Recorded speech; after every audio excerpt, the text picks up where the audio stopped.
مسئلہ ایک بھائی نے پوچھا ہے کہ نہاتے وقت منہ میں پانی چلا جانا اس سے روزہ ٹوٹتا ہے یا نہیں۔ تو روزے کی حالت میں ہم وضو کریں یا غسل کریں یا کولی کریں، روزے کی حالت میں غسل ہو یا وضو ہو یا ویسے کولی کریں، اس میں احتیاط کرنی چاہیے کہ پانی جو ہے وہ حلق تک نہ پہنچے۔ اگر نہاتے وقت غلطی سے بھی حلق میں پانی چلا گیا تو اس انسان کا روزہ ٹوٹ جائے گا۔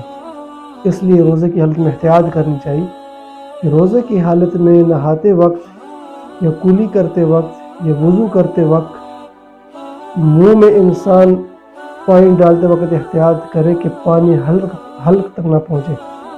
اگر پانی غلطی سے بھی حلق تک پہنچ گیا روزہ ٹوٹ جائے گا، لیکن اس سے کفارہ لازم نہیں آئے گا، اسے صرف روزے کی قضا ہوگی۔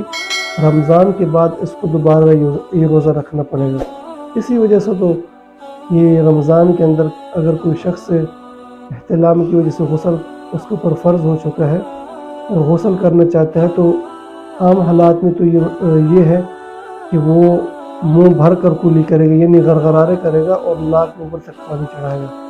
لیکن روزے کی وجہ سے روزے کے اندر یہ چیز معاف ہے، مبالغہ نہیں کرنا چاہیے اس کو۔